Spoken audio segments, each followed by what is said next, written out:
It's Vegan Freak Radio number 88. I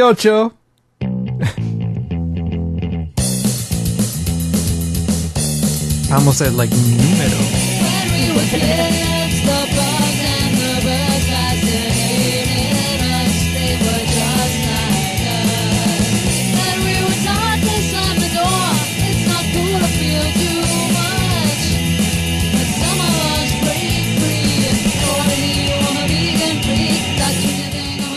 And now, your hosts who proudly say fuck you to the FCC, Bob and Jenna. Hello, everyone. It's Jenna. And Bob, and we're back again. Finally. It's only been, what, a month? Shh, don't say anything. Bad Bob and Jenna. Yeah, I want to begin the show by apologizing to the people out there who are expecting a show from us. We just have crazy shit going on in our lives that really I don't want to go into depth on it, but it's been crazy. And we've just been like, it's just been nuts.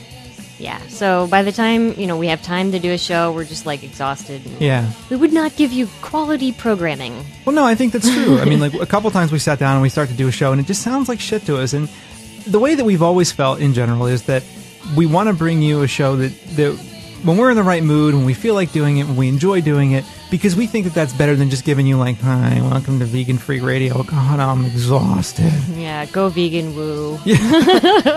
Go vegan woo. Yeah.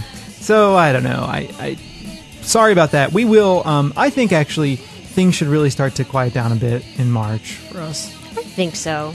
Yeah, especially after the next 2 weeks or so. Yeah. Yeah. Absolutely. So, I mean, nothing like... Just there's some big shit happening in our lives, and it's nothing like horrible, but it's happening, and we just gotta deal with it. So give us some time, and please be patient with us. Yeah, we are dedicated to getting the show out. We are indeed. We're extremely dedicated. It may take us a while. We get there. So today, what we thought we would do is this. We didn't really have the time to pull together all the voicemails and things like that, but we thought we'd just get blah, blah, blah, blah, blah, blah. I feel... Has anyone ever seen... What is that show called? Phone Jacker. Great show. Anyway, I felt like the guy on Phone Jacker for a second there. If you haven't seen Phone Jacker, you should watch it. It's offensive, but funny. British, by the way. Yes. Anyway, how would I have seen it? I haven't been to Britain lately.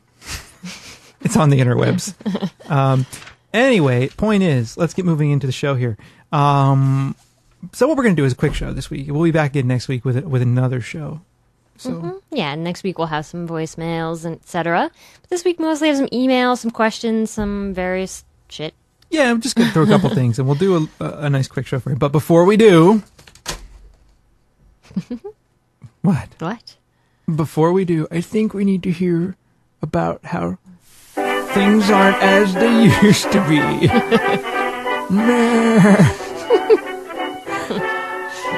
Now, in case you're not familiar with it, this segment of the show is about how I feel increasingly old. And Jenna, too. Me too. Yes.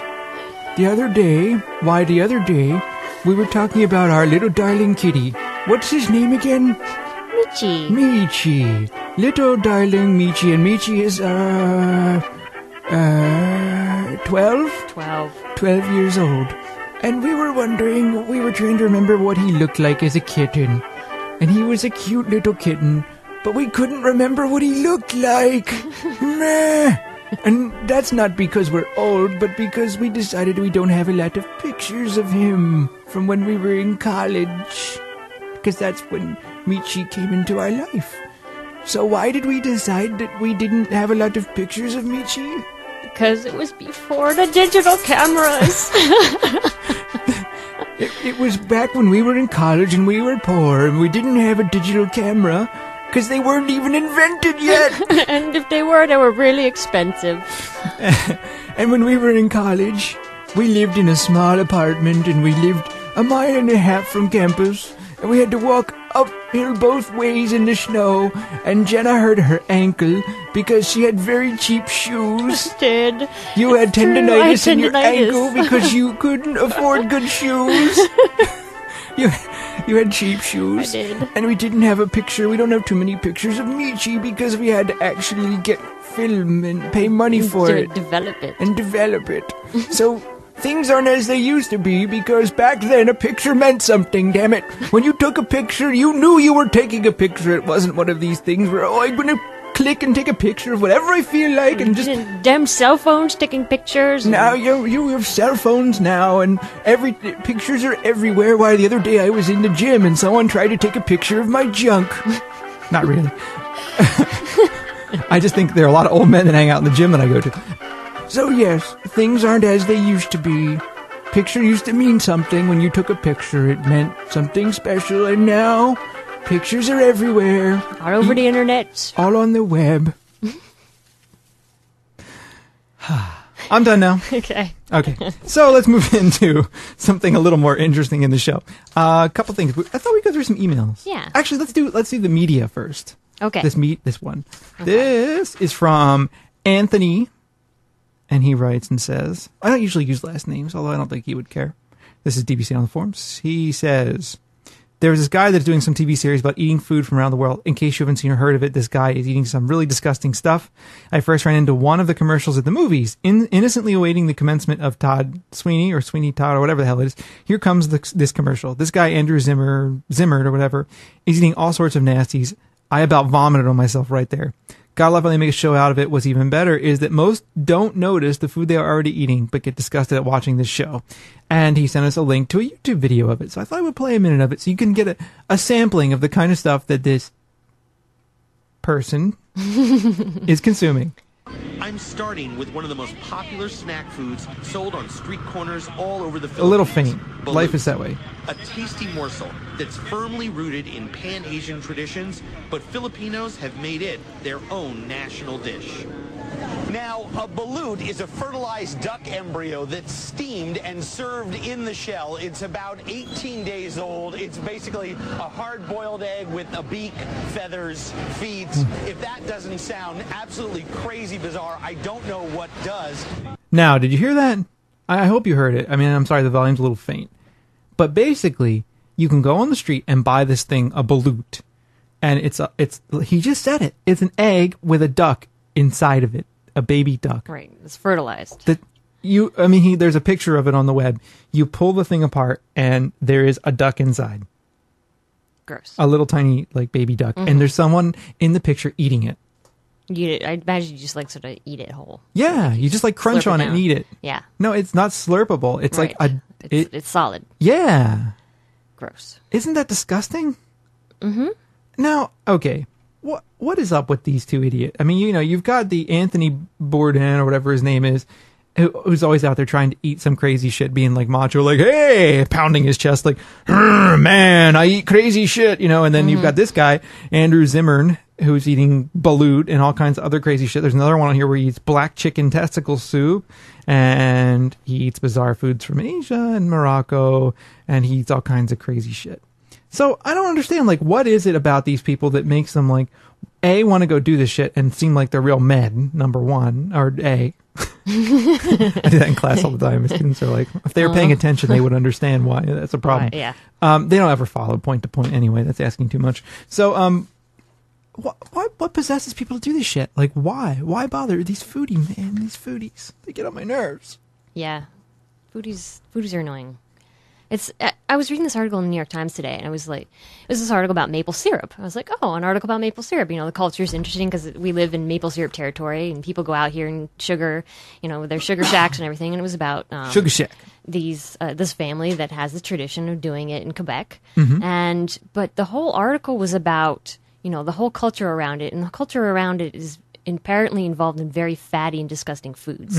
So they all go out to the sugar shack and they carry all this stuff, and so they're eating cod livers and all kinds of other gross animal products, and they shot a deer, and so they're out there grueling venison leg, and of course slathering maple syrup on everything, and it was just so amazing me, the amount of stuff that they were eating, and it was so gross, and it's there's this whole great culture, sure, of sugaring, but why do we have to focus on all this other gross stuff? Why can't you just enjoy the forest without having to kill everything in it? Yeah, I don't know. It's like the people who claim to love hunting because they enjoy being in the woods. I'm I enjoy being in the woods too. I don't need a gun to enjoy it, and I don't need to kill things to enjoy it, and I don't need to make myself feel like more of a man by killing things. I just simply don't. And I don't need to make myself feel like more of a man by eating really exotic and strange foods either. Exactly. Like, I don't need to eat, who the hell knows what, balut, to feel like I'm more of a man. And there's so much of this, like, adventurism caught up in this. And it's like, oh, I gotta, like, immerse myself in this and become somehow really special and, eat the craziest stuff that no one has ever eaten before and be part of this, like, strange little band of people that want to consume the weirdest possible things they can consume. I don't get it. Right. It's because then they're daredevils and they're real men. And those of us who don't eat it are just so feminine. I know. Effeminate. And of course, that's devalued. I know. I just have to brace myself. I'm teaching animal rights again this semester. Human rights, animal rights. We're at the part where we're moving out of human rights and into animal rights. So I have to brace myself for the whole, just the onslaught of the obvious, everyday. You're right there. Doesn't sound. There's a hair on my microphone and I breathe in it right in the back of my throat. Anyway, you've got a hairy microphone. It sounds euphemistic. It does. I have to brace myself for the onslaught of the questions that, But the person who sent that email is so right too, that, everyday thing like, the lamb chop on your plate or the piece of chicken leg, that's okay. But, all of this stuff is even more disgusting. It's like, why isn't it all disgusting? It is all disgusting. I mean, we were at the grocery store the other day and someone had the meat on the counter. I usually don't see it that close up, but I was like close up to it. And I was like, whoa, I was taken aback because I haven't seen it in a while because we usually avoid walking past the meat section in the stores. It was just, it's so disgusting. Yeah, it is pretty gross. It's rotting flesh. Well, that's it, right? Yeah. It's dead and it's basically just a question of how long before it starts decomposing thoroughly. So it is really disgusting. Yeah. But I think that's it. We're all very much separated from these things. And I don't know. Everybody gets offended by... I've had students in the past, they get offended by other cultures where dog is consumed, And I'm like, fine, you're offended by that? Why aren't you offended by the hamburger you just stuffed in your stomach? It's the same thing. Yeah.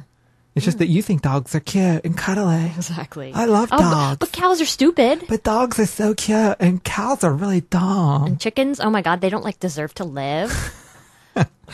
They're just so dumb. Shut up! Yeah. We need to recognize the inherent value of just the living being. That's right, man. And this is the thing, right? Our culture is constantly pushing these things where we don't see it. We don't see it. Frustrating. Right. Let's move on. Okay.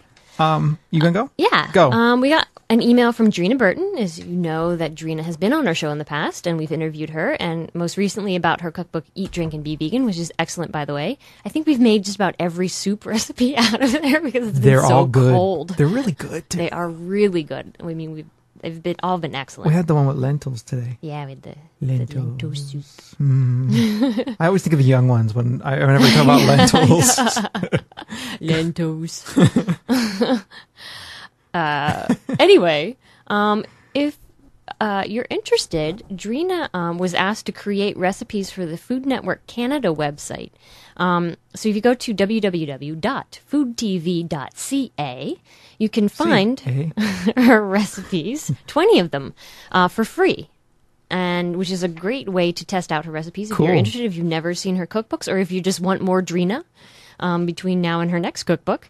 You can go there and you can search by her name, and that way you'll find the recipes that she created. Awesome. Or I think you can also search by vegan. Okay? So 20 new vegan recipes, and I was looking through them, and they look excellent as always. Cool. So yes, go check that out. Good. I like it. Yes. I like it. And she also has a blurb on her blog about it, so if you want to read more about it, vivelavegan.blogspot.com. Excellent. Okay. Okay. Another thing here. We got a quick email, and this one is from Clint, and he says, I would love to know if and or what podcast that Jenna and Bob listen to. So we sat here before the show and thought, what podcast do we generally listen to? And we came up with a couple. I've talked on the show before about Satisfy the Mind. Mm-hmm. That is a podcast that I think if I had to compare it to anything, I'd probably compare it. I don't know. It's kind of This American Life-y in a way. I listen to that too as a podcast. Mm-hmm. That's free week to week, but if you want back episodes there, you have to pay for those. But if you just put it in your feed reader and then let it make sure it downloads every week, you can get a whole bunch of those together. So that's why the Mind's Good. It's done by one of our longtime listeners. I listen to the Angry Hippies podcast. I'm a little behind on those shows, but they're very funny and very ranty, and he's definitely more ranty than we are, believe it or not. And I think he holds back less than we do. We listen to Coast to Coast when we cook very often. You know, we listen to look, do I think there's an alien conspiracy? No. Do I believe in all like the crazy shit that's on the show? No, but I think I enjoy hearing it, and the phone calls, the open lines on Coast to Coast are the best. They are. What do you listen to? I listen to Dan Savage's podcast. Yeah. He has an advice column, and so he reads some of the questions, or he has people call in, and then he answers the questions, not live, but and he's hilarious. He's great. He's really funny. He's great. So WXPN in Philadelphia, they have a podcast I listen to sometimes. So they have a podcast associated with Y-Rock. I listen to that on occasion, but they also have good streaming radio if you want. Another good music podcast is the CBC Radio 3. They have an enormous number of podcasts, and some of them are really short and they do like interviews, and others are just a lot of new music, a lot of indie stuff, really good shit. That is pretty good. I like that one too. We wake up to CBC in the morning. We do. We get tired of our local NPR affiliate for a lot of reasons. Mostly, I'll level. I mean, mostly it's the theme song of our local NPR affiliate that drives me up a wall. It's horrible. It really is. I wish I had it to play for you. It's really horrible. I listen to All in the Mind quite a bit from ABC Radio National. I wish I had the URL for that, but I don't. Anyway, you can find it. It's not hard to find. And I listen to Mac Break Weekly every so often. So, cool. That's about what we listen to. Yeah. There are probably others. Yeah. I couldn't remember. I occasionally listen to KEXP out of Seattle. They're streaming, not a podcast, but streaming radio. They have a good new music podcast, though. I think it's KEXP, or maybe it's KCRW. One of the two of those, two totally different stations, I know. But one of the two of those has a very good new music podcast that I used to get, but for some reason stopped getting. I don't know why. Sometimes if the feed doesn't get updated, you forget about it. I think that's what happened. And I actually, in iTunes, if you don't listen to it within a certain number of weeks, it'll stop downloading them. Yeah, that's happened to me a lot. It puts a little exclamation point there or something. Yeah. Anyway. Oh yeah, I used to get all the Strong Bad videos. I forgot about them. I just haven't seen them in a while. They're funny. They're awesome. They're way beyond funny. Go ahead. Okay, we've got another email. This one's from Susie. She says she has two questions, and she means them honestly without any snarkiness, so we'll answer without any snarkiness. First one is... It's the email. What? The email. Excellent. Email. I didn't mean to be snarky. Hey, Strong Bad. Okay, sorry. Well, it's perfect for today's show because we're answering emails, so yeah. Oh no, there goes Mole. I hope Emmy doesn't start. Emmy. It's the email. What? The email. Hey, Strong Bad. You like techno? This is a pretty funny one, I have to... Does he play the techno? Yes, he does. Yeah. At all? If you do, what kind? Silent J. Oh, that's very clever. Well, it's not really my style, but I heard a techno song one time that went like... Doom, doom, doom, doom, doom. Don't they all? Doom, Yeah, doom. they do. And then this other part came in and it was like... Doom, doom, doom, doom, doom, doom, doom, doom. And then there's always some kind of high-pitched noise, or like a siren. It's like... Doom, doom, doom, doom, doom, doom. And of course they have to put in the obligatory old movie quote from some sci-fi movie. Like, the system is down. The system is down. The system is down. The system is down. Doom, doom, doom, doom. Okay. That's pretty much it, yeah. Yep. We are shamelessly using other people's content in our show. Funny. Okay. It's on YouTube. Go ahead. Right. So now. No snark. No snark. Okay, number one. Is human breast milk vegan? Yes. I've been having this conversation with a vegan friend of mine for quite some time. I am 100% supporter of breast milk for babies' children, as long as mom and baby are comfortable with it. But that said, I don't think human breast milk is vegan. Well, why not? the whole point about why milk isn't vegan is because the cows don't, come around and say like, "Hey, humans, you want my milk?" Don't be snarky. Okay. No, I'm not. I don't mean that in a snarky way. Yeah. No, but it's all in about if you're giving it freely. Sure, it's an issue of consent. Exactly. The cows cannot consent. It's impossible. Yep. And we just take. And that's the whole problem, is that we're exploiting them. We get them pregnant on purpose so that they give us milk. We take it, and then we take the calves away. We don't give the milk to the calves, and That's then the right. calves are killed. Mom's killed when she's no longer producing milk. So the whole system of exploitation there is what is the problem. It's That's not. right. There's nothing inherently wrong with milk itself as long as the milk is being given to the calf. Right? So humans, the milk is designed for human babies. Right. Human milk. Human milk is designed for human babies, and Right. it's what's supposed to nourish the human baby. So there is absolutely nothing wrong with humans giving their babies their own milk. Now, think of an analogous situation that would be equally problematic. Yeah. Would be if you had a farm full of women Right. who were made pregnant and then were milked twice a day, and that milk was taken away from them and given to other people who wanted to feed that milk to their babies without having to breastfeed. If that were all done with human systems, we would find that equally objectionable. Exactly. And that's the problem, right? So the problem isn't that there is, in fact, milk is an animal product. There's no, the opposition to eating animal products, for me, veganism isn't about a purity question. It's not about keeping my temple pure, right? In a sense, I don't want to consume any animal products, but it's not, for me, an issue of purity. It's, for me, an issue of ethics. So the ethical question behind it is the important one. And it's a system of exploitation that Jenna talked about that's really vital for understanding why we would be opposed to animal milk or to milking animals for human ends, but not to having humans, who would want to give their milk freely to their children. Exactly. Exactly. And I'm wondering, by the way, I have nipples, but I can't do anything with them. Right. Why? I don't know. Okay. Good question. I don't know why men have nipples. Evolutionary At least leftover. Could be, probably. Okay. And she has a second question. Is it vegan to eat fruits and vegetables that have been pollinated by the commercial use of bees? I live in the beautiful Central Valley of California. This time of year, the blossoms are exploding. Oh, that must be nice. Yeah, I know, man. We just got back from trucking through the muck here, slush.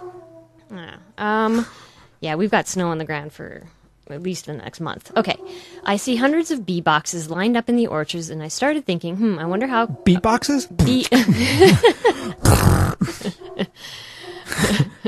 That'd be funny if there was a field full of beat boxes. A field full of beatboxers. As long as they were being exploited, the beatboxers. Anyway, she started thinking, I wonder how a person can eat fruits or vegetables that have been pollinated by commercial bees. Well, it's not the most optimal system to have. But at the same time, we need to eat something. Sure. And unless you're going to grow all your own fruits and vegetables and have them pollinated naturally, by bees who are just doing their thing, or other animals or insects that are doing their thing, or whatever, by the wind, then, that's great. But most of us can't, and unfortunately we rely on places like the Central Valley in California to actually get something to eat. Yep. Especially in the middle of winter. Yep. When there's nothing else to eat. Yep. Besides root vegetables. Well, it's analogous to a situation that I was talking to a friend of mine about yesterday, and he said that people are giving him shit because he is, for example, he's a pretty hardcore vegan, and hardcore in the sense that I tend to be hardcore. I try to avoid, in the way that most people think. It's strange to have to say hardcore vegan, but in this movement, you have to say it because some people are like, no, there's a Paris exception. If you're in Paris, you should eat cheese and all. and whatever, right? But he is a vegan in the way that I am a vegan, and that I try as much as possible to avoid these things. So someone said to him, look, you live in a society in which there are non-vegan products all the time. You have to drive, there's stuff in tires, and maybe there's some kind of animal product in the keyboard that you're typing on, things like that. And so overall, God, that dog is distracting the shit out of me. Holy hell. At least he's not in the same room as us. Not yet. Anyway. Yes, I don't even know what that was. Oh, fuck. Anne. Let's keep going. Hey, come on. Emmy girl. What was I talking about? You see, this is the problem we have. Em. So he was saying that someone was giving him hell because, look, if he's willing to accept these small amounts of animal products and things in his life, in tires and in plastics or in other kinds of places, why won't he accept a small amount of animal products in the things that he consumes? And moreover, if he's willing to consume organic vegetables that are grown with cow manure and other kinds of things like that, why shouldn't he then accept a little bit of dairy in the food that he's eating, or a little bit of butter that's maybe used in the preparation of it? In other words, the argument is, look, you can't really control the animal products in other places, so why worry about it so much in your food? And I think my response to that was, well, look, there are degrees here. I mean, we live in a society that is structured in species exploitation, in which it's simple and convenient to do, right? It's like being it's like being a male living in a society that is crafted in patriarchy, Like whether I want to or not, I can gain the benefits of being male, and I'm a male, so patriarchy gives me benefits. People don't assume things about me. Like, for example, if you're a woman, right? The other day in class, I was talking about a lawyer, and I said she. And my students looked at me like, what do you mean she? And I'm like, women can't be lawyers? Yeah. And they were like, what? Well, you don't usually say she. And I'm like, well, I do. Why not? Yeah. And the whole point, like, this is just one of these examples. Right, of, he being the default pronoun. Right, he being the default pronoun and me saying she, and it really throwing people off track. And the point is that we live in a society in which we have a very similar kind of conception when it comes to animals, and in which it's natural to exploit them. So the idea is then, if it's natural to exploit them and animal exploitation is in fact woven throughout the fabric of our society, there are going to be times that you can't escape it. Just like there are times I can't escape, white male patriarchy. And by the way, I'm not a white male, even though white people apparently like veganism. We should talk about that. Oh, yeah. Several people have forwarded us this link to this blog called Stuff White People Like. Yeah, we should talk about that. Anyway, let me get back to the point I'm trying to get to. Yeah, I won't get off. So, before I get way too sidetracked, I probably already lost track of everything I'm saying. The point I'm really trying to get at is that there are choices that are easy to make. They're not things that are easy to make. What I mean is that there are places that you can very easily avoid animal products. In your food, you can very easily avoid it. Very easily. In your clothing, you can very easily avoid it. In all kinds of things, it's simple to avoid on a day-to-day basis. Other places, though, you have no choice if you wish to live. Exactly. So what I'm getting at is that in medicine, for example, if I go to the doctor and I'm deathly ill and the doctor says to me, you have to take these pills or you're going to die. And I know those pills have been tested on animals. I feel horrible about that. I wish that weren't the case. But guess what I'm going to do? I'm going to take the pills. Similarly, when I buy organic vegetables, I know that some of those things were cultivated with horse manure or cow manure, but I have no choice. I have to eat. And eating vegetables that are fertilized with cow manure or horse manure is less damaging than eating cow or chicken. Yes. Do you see? Yes. So what I'm getting at is this whole thing with the bees, after a 20-minute discourse on the nature of oppression in society, this whole thing with the bees, ideally, no. It's like you said, it's not the ideal situation. For a lot of reasons, it's not. But there are some crops that have to be pollinated by bees. And unfortunately, when you have the agricultural system that we have, you just need a whole lot of bees. That's right. So yeah. So you don't eat the honey. Right. Because that is, but you have to eat some sort of vegetable. Yeah, I mean, like a lot of nuts and things like that. You have to eat these things, and you have few choices about where you get these things from. So you try to make the choices that minimize harm the most in those situations, and which are in line with kind of the abolition of animal exploitation. Yep. But recognizing as well that it's not about it can't be about complete perfection ever and always. Right. Yes. So I don't know. What do you think? Yep. Exactly. So anyway, the stuff we were talking about before about this blog entry, several people have forwarded us this blog entry in this blog called Stuff White People Like. And apparently feeling superior to others via things like veganism and vegetarianism is one thing that Stuff White People like. And there's a picture of us in there. There's a picture of us because they stole it from the Newsweek article that we were in. So it says... used without our permission, by the way. Yeah. Well, it's if I were a dick and believed in this kind of thing, I would send them a DMCA takedown notice. Yeah. But I don't agree with that kind of shit. Yeah. So. Yeah, but anyway, I'm wondering, the people are like, hey, your picture's in this, and they forwarded us this link, and I don't think they read the blog entry that went with it. No, or the comments. I don't think they did. Well, what it's got a picture of Jen and I from the Newsweek article we were a number of months ago, and it basically says, it just says, like, if you require a favor from a vegetarian white person, you should invite them to a dinner with your family. When your mother/grandmother offers them a dish with meat in it, they will reject it, saying that they are vegetarian. When the meal is over, tell them that your mom is very embarrassed and that in your culture, rejecting food is the equivalent of spitting on someone's grave.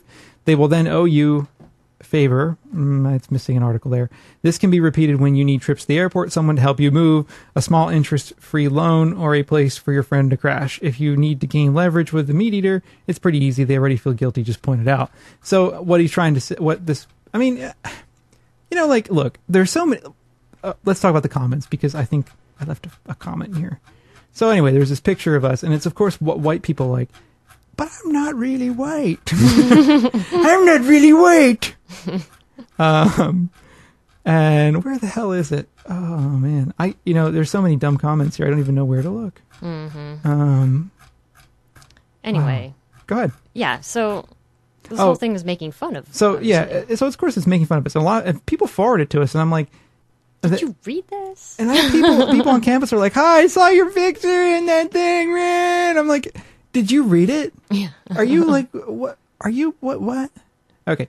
So someone in there, in the comments wrote, "Yo, the guy in that pic ain't Latino. Just look at him. He looks like a total faggot." So. Yeah. Well, you yeah, going back to the whole masculinity thing. Yeah. Again, back to the whole masculinity thing we talked about in the beginning of the show. No, I'm wondering. I mean, oh God, I'll just read you what I wrote. "Yo, the guy in the pic is definitely Latino. I should know. It is me. My dad was born in Mexico. Is that Latino enough for you?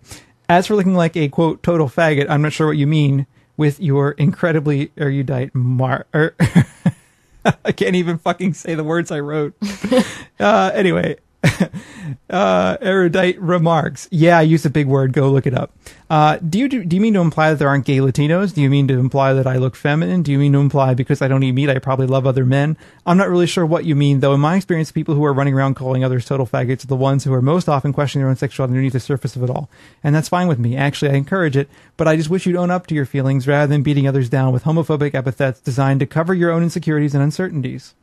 As for the stuff about veganism, there's plenty to make fun of vegans for. I should know. I complain loudly about my fellow vegans all the time for all manner of ridiculous things, as every listener to Vegan Freak Radio knows. Yes. I even wrote about some of my grapes in my most recent book. But seriously, this entry, it just seems a bit feckless and limp. Not only is it just not funny, I'd encourage the author to take some lessons on parody from The Onion. It is also poorly written. I mean, there's so much to go after, and it really could have been much sharper. And I actually agree with that. It was really dull.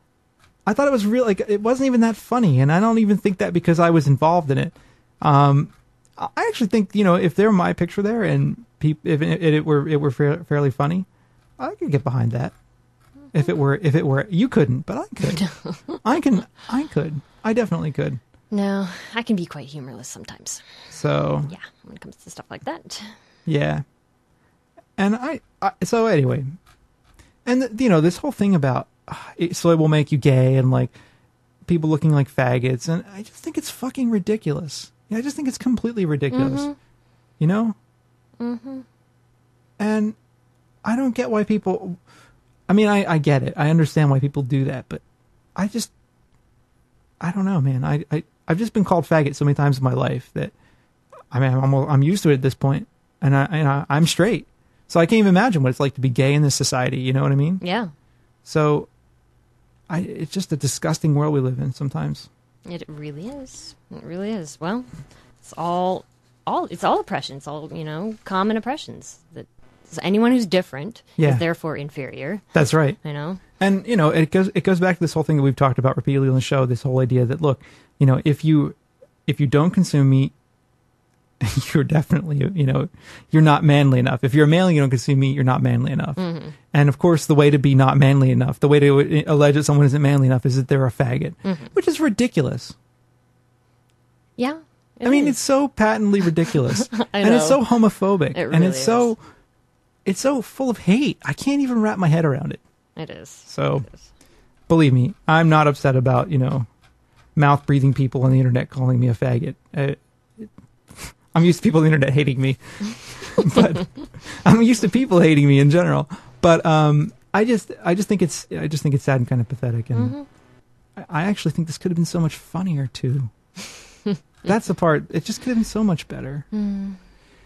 Anyway. Anyway, yes. Let's move on. Okay. Rather than give this person more airtime. True. I think you have the last email. I do, don't I? You do. I think it's under your keyboard. Oh, yes. Here I am looking at all these stupid comments and this thing. I'm like, wow, so Get many off the internet. Stupid. Get off the internet. The internet is... I love the internet and hate it too. Mm-hmm. I simultaneously love it and hate it. Yeah. I mean, it allows us to do our show and reach a lot of people that we'd never reach otherwise. Well, you can reach a ton of people. People can get support. Like, vegans can find each other. That's right. You know? And it's great because it's such a disparate community. Yeah. Yeah. It can do good things. It can bring people together in a lot of ways. It can. You know, anyone, like, we don't have, a ton of resources, and we can start up, web pages and stuff like that. So the show is a prime example of what could come from it. But on the other hand, I think, I don't know, I'm really torn on this idea. Mm-hmm. Part of me loves the internet because you can be anyone almost. Mm-hmm. Like there's that New Yorker cartoon where they're like, no one on the internet knows you're a dog, right? Yeah. Or whatever it is. And no one does know. But on the other hand, not everyone deals with that very well. Mm-hmm. And I think that in part, the nature of the medium pulls out the asshole in people very quickly. It does. And it pulls out the nasty in people very quickly. Mm-hmm. And I think actually me included, there are times on the internet I've been in arguments with people where I've gone straight for the jugular and been a real dick. Mm-hmm. And it's easy to do. It's simple to do. And I wish and there are times I've regretted some of the things I've done, mm-hmm. like the way that I've dealt with people or the things I've said. Not often, but sometimes. And I just feel like the whole thing is, I don't know. Maybe if more people had to own up, to what they were saying by putting their name behind it, and or if having to see the person they were talking to. That's true too. But then again, then. Yeah. But then it loses that important that important side of anonymity, which is I think can be good too. So I don't know. I'm always really drawn on these things. It's like I can never decide what I really want, but I don't know. It's complex. Yeah, it is complex. It is super complex, and I don't know. I'm just whatever. So anyway, the whole white people thing. Anyway, let's talk about this email, which we received from a listener, DL. Okay. So, let's see. DL writes and says, my question is about our collective utopia as AR activists.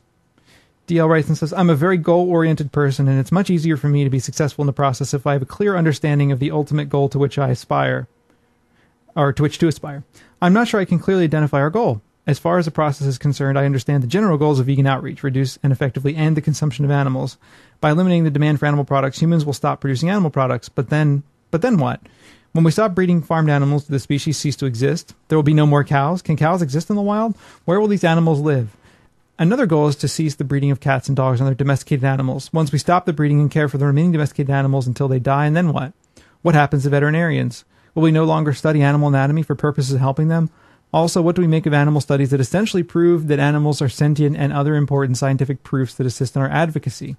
For example, in his fascinating book, Pleasurable Kingdom, Jonathan Balcombe discusses how studies have shown that animals feel all sorts of emotions, jealousy, sadness, shame, and that they enjoy sex for reasons other than procreation.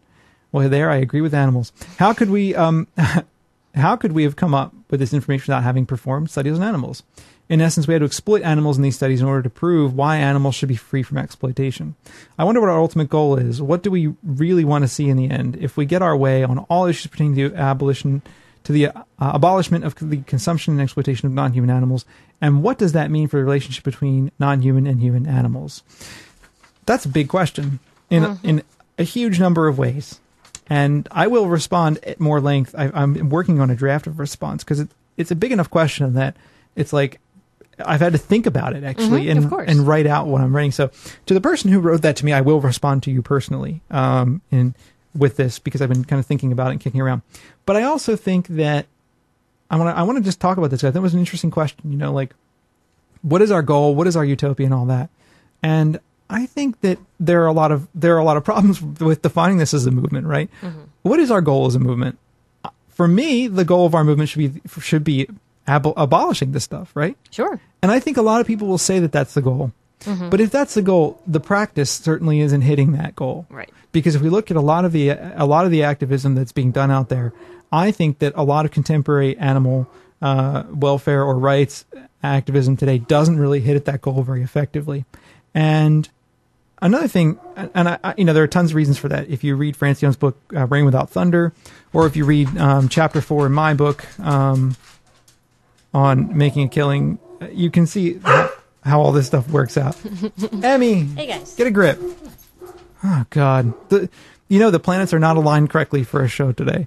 So anyway, oh my God, it's the UPS guy. Oh my God, UPS. They hate UPS. They do. They hate it. We love it. Yeah. Anyway, so the critiques of welfareism aside, as another matter, I really think that I think in a sense visualizing utopia is important, and thinking about the kind of future we want is really important too.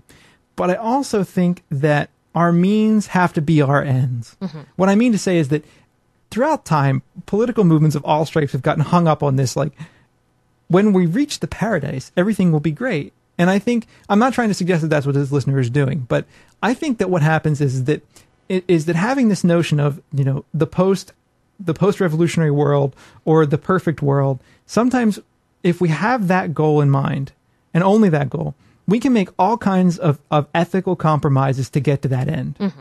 And we don't think about the means to that end. So the means and the ends, I mean, I'm very much concerned with means, ends being the same thing, right? Mm-hmm. Our means have to look like our ends. And I think if you have ends and you don't really worry a lot about the means, you can get caught in places where you're making really key ethical compromises. And I think this is what the animal rights movement has done repeatedly over and over and over again. Yes, it is. It says, look, we want to abolish all animal exploitation. But then they actually end up making, having these strange bedfellows with like Whole Foods or egg producers. Look at the Humane Society of the United States was promoting. I talk about this in the past when they came to our campus and they wanted to get this program running, for cage-free eggs on campus. And it was really weird because I was in a position where I was actually trying to get this to happen before I saw the light. And I thought, this is strange. I'm like passing on information about egg producers to the university. Mm-hmm. And I felt like, fuck, this is a really strange kind of, it's contradictory to my principles. Mm-hmm. So what I guess I'm getting at is that, well, I think it's really important for us to think about the ends that we want to get to. I also think that we have to think about the means and think about the means and the ends together, or we get into a lot of trouble. So I think that the means and the ends are very important, and I think the means are essentially the ends. Veganism is... Huh? Yeah, it looks like veganism. It looks a lot like veganism to me. And it looks a lot like veganism in a world where we don't have overarching dominance of a single species over the entire planet, ecosystem, animals, everything else. So I think that the movement today is largely impotent because really it's been supporting means that don't match the ends. And I really do think that that's like incredibly important. And I think in a lot of ways that's why the basic question is, in a sense, flawed in a way. Mm-hmm. I mean, I appreciate the question because it made me think a lot. But I also think there's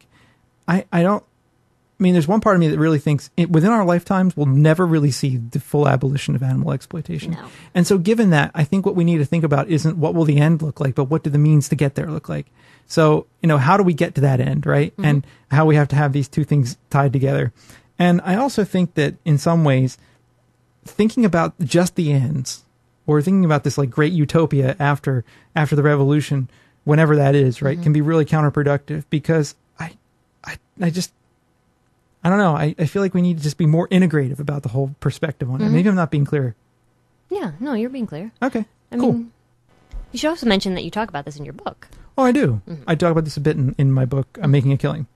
Yeah. So, okay, let's answer some of the specific questions. So as a general matter, I think that thinking about these things is important, but I also think we need to think about it as a process. Definitely. And as an integrated process. Right. So, okay, this whole question about by limiting demand for animal products, but then what? When we stop breeding farmed animals, do the species cease to exist?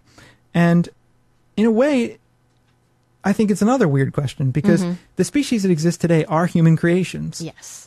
Now, I talk about this in my response to this person, but turkeys. Mm-hmm. you and I have seen turkeys around here. Yeah. Wild turkeys. Wild turkeys are great. You can see them running through the fields and eating and hanging out. They hang out in their flocks. Yeah. They look nothing like the turkeys in the farms. That's right. They look nothing alike. They are completely different.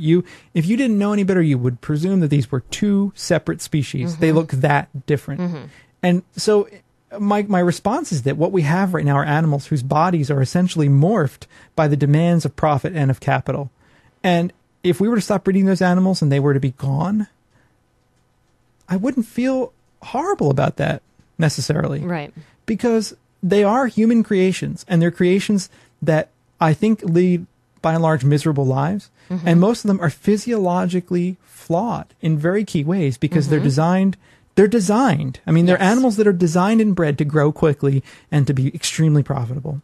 So, yes, the cows go away, probably. Do turkeys go away? Probably. What do we do with them in the interim? Well, if as a society we were to decide that we wanted to stop killing and eating these animals, it would be our job to take care of them until they died. That's what I think. Exactly.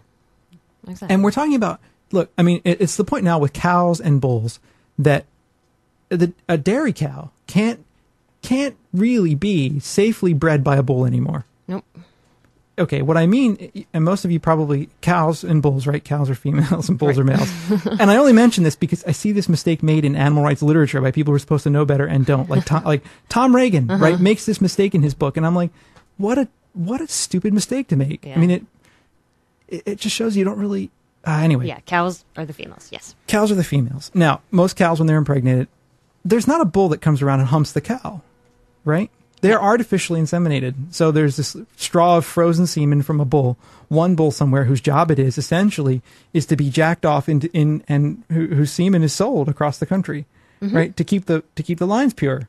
So when cows are impregnated, they're inseminated. Dairy cows are. These cows the bulls are huge. Yeah. The bulls are massive, and the cows are big too, but the bulls are huge. And they're so huge. Like, we're talking about, these things are like the size of a Hummer almost, right? Yeah, they're insanely huge. They would destroy a cow if they were to try to mount her. Yeah. So what I'm getting at is that these are animals that are bred by us and really can't even naturally breed much anymore. Nope. So... Yeah. Yeah, turkeys the same way. They are bred to be so front heavy that they can barely walk, and they can't breed either. They are also artificially inseminated. Yep. So, yeah, I mean, all throughout humankind, even before the advent of, the more industrial type agriculture, humans have been breeding animals for their own purposes, not for to make the animals more, for what the animals want. Sure. No, it's all for our purposes, and that's quite selfish, I think. That's right. No, I agree. Yeah. I agree. And that's why I think that if we were to decide, if somehow there were a post-revolutionary world in which all animal exploitation were abolished, if that's our goal, then the cows go away. And I think that's fine, And are there wild cows? Well, there were at one point. There were. Yeah. There aren't anymore. But, I don't know. This is what I'm getting at. Why would we keep alive an animal that we brought into existence, largely we've brought into existence for our own ends? So I don't understand why, if we're going to abolish exploitation of animals and abolish that oppressive system, why we want to keep breeding animals or bring animals into existence that rely on us for their existence. Right. That's my point. So would it be sad? Indeed. And how about dogs and cats? I feel the same way. I mean, I love my dogs, like, probably more than anything else. And I love my cat, and, they're great. But it seems clear to me that as humans, we are incapable of managing this relationship in a way that is positive. Really, on the whole. Yeah. I mean, look at most dog breeds have the same problems that we talk about in, industrial agriculture, that they have been, inbred and bred for certain characteristics for so long that, they have ear problems and nose problems. They can't breathe, and they get arthritis really easily. That's right. It's really sad. I completely agree. The other question was, what happens to veterinarians? Well, in the post-revolutionary world, assuming, following along these hypotheticals, I would think that a few of them might continue to work and do the work they do for wild animals and need help. But I think that, look, throughout history, occupational structures of society have changed. As social needs have changed and as social awareness has changed. Right, exactly. So, like, how many blacksmiths are there anymore? A few hanging around. Yeah, there are a few. But another, Right. I mean, this isn't really analogous, so it's not, I almost feel like I shouldn't say it. But if you think about, like, okay, there used to be slave traders. Exactly. People who made a lot of money in the slave trade. And one of the arguments against abolishing the slave trade was that it would disrupt the lives of these people. And I'm not saying that veterinarians are slave traders. I'm not saying that they're even remotely analogous. But what I'm simply doing is trying to argue that, in fact, society, as societies change and as the values of societies and needs of societies change, the occupational structures in those societies shift. I don't think there's anything wrong with that on the whole. No. But I mean, what comes out of all this, too, for me, is that these changes are not going to happen, like, suddenly. No. Like, one day, the entire planet is not going to be like, oh my gosh, we're going to give up meat. Right. So we have to think, okay, these changes are going to happen gradually. What do we need to do? We need to push veganism, because veganism is the way to get people there gradually. That's right. That we come to the realization that our systems of doing this are wrong. We can make changes. We can focus our efforts somewhere else, rather than producing all these animals. We can, focus our efforts at different kind of agriculture, things like that. Yeah, and I agree with you. Vegan education is the key moment. I mean, is the key thing for making that historical moment happen. Yeah. I mean, revolutions don't just, like, happen in a click, right? The historical conditions need to be right for it to happen. And veganism is about laying the foundation for that historical connection to happen for people. It's like, I think it's a lot like the civil rights movement in a sense. There are people who are always going to have to be brought along kicking and screaming. But society was ready at that point for that moment to happen. And I think that's what veganism is about. That's what vegan education is about, is creating the context for that moment to happen and that process to happen. Okay, what else here? Well, we no longer study animal anatomy for the purposes of helping them. Well, I think that's a little strange, because I think we already have a fairly complex understanding of animal anatomy. I mean, I could be wrong. I'm not an expert on that. But I don't really know why we would need to use animals for that anymore. Or if we did need to use animals for that, I think we could probably find ones that died natural deaths and understand their anatomy Just through like we do with autopsy. humans. Yeah. I mean, medical students use dead bodies. Exactly. They're donated to science. I don't see why we couldn't do the same thing with animals. Yeah, or if you're going to study a live human, then you don't do damage to the human. Sure. So same, But then we shouldn't even bother. Then we shouldn't even really study the anatomy of animals. We just leave them alone. So, also this whole thing. Let's see. What do we make of animal studies that essentially prove that animals are sentient, and other important scientific proofs that assist in our advocacy? Well, insofar as there are these studies, I think they're great. I don't, as long as they aren't exploitative, which gets onto this next question. Yeah, but the thing is, when you have a human, and a live human who's going to be doing this, and even a human who's going to donate their body to science, they gave permission to do that. That's right. They gave consent. Animals cannot. That's true. And I also think, there's this presumption that somehow, and again, here's where we get in the means ends, right? There's this presumption that if we have, I don't think it's a presumption that is necessarily being made here, but I can it's implicit, I think. If some studies here's how it goes. If some studies have been used, if some animals have been exploited to produce studies that have been used to save other animals, then I guess the question that comes out is that justifiable? And my answer is no. Just as if we were to have experiments done on human beings that saved other human beings, I don't think that's justifiable, because you have an issue of consent. Like, for example, if I could test on 100 babies and come up with a cure for a disease, most people would find that objectionable. Some won't, because I thought, well, this is my classes. Some students are like, yeah, do it.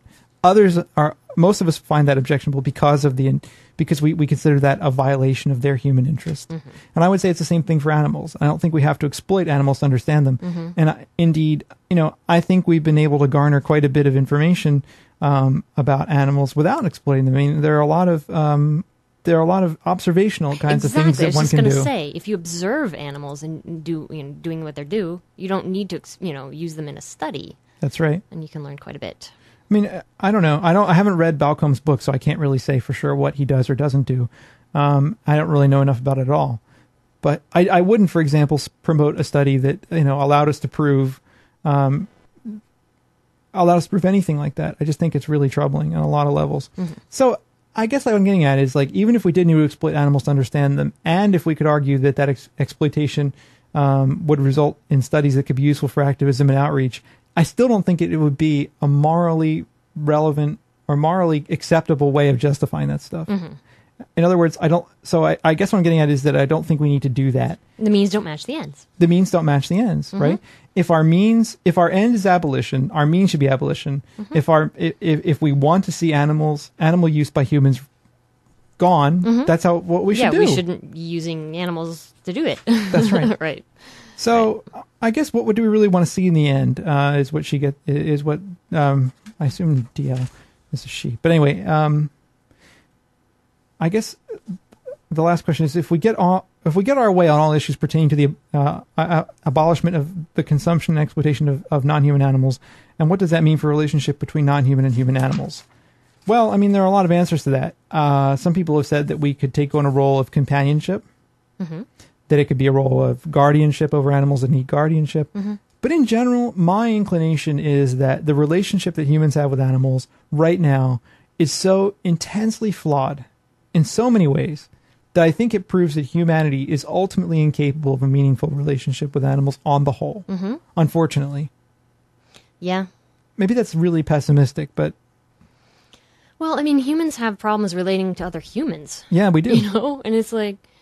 And that, of course, feeds our relationship with animals and the, and the earth and the environment. It's all tied in. It's all tied in. And so we have to stop it all. Yeah. Which is...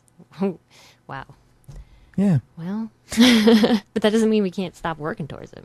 Well, it's overwhelming. But that's certainly not the. That's certainly not the. No, that's not what I'm saying. To me, it's overwhelming to think about sometimes. But then I think, okay, well, if I want this as the the eventual end, well, then I have to live my life promoting that end. I'm promoting what I would like that to look like. So the means have to match the ends. Right. And I think that throughout, like I said earlier, I think throughout history, movements have gotten into trouble by focusing on ends and then using whatever justification for getting to those ends they could use.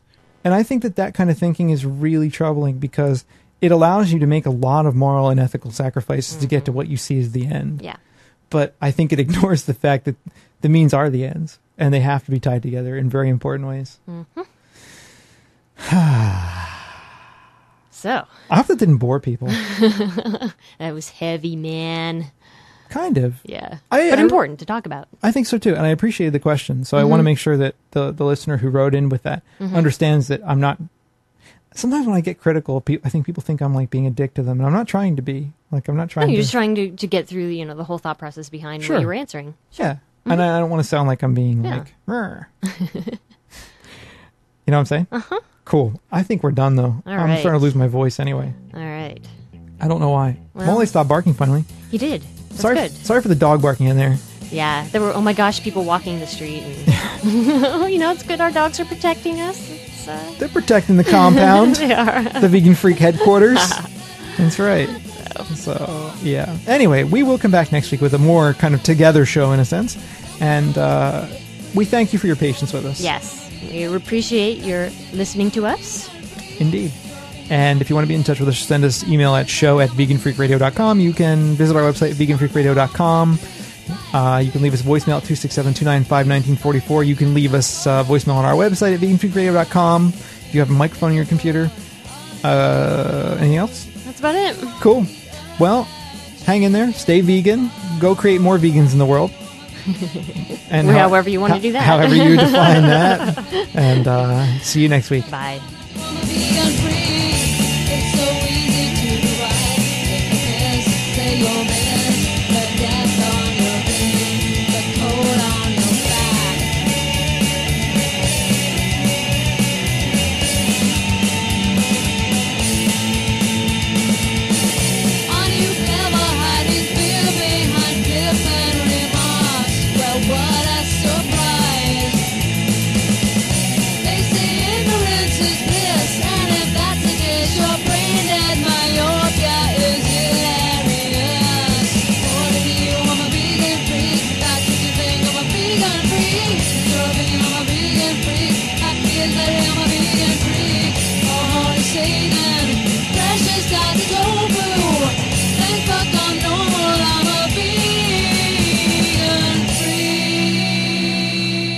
You're working hard to put food on your family.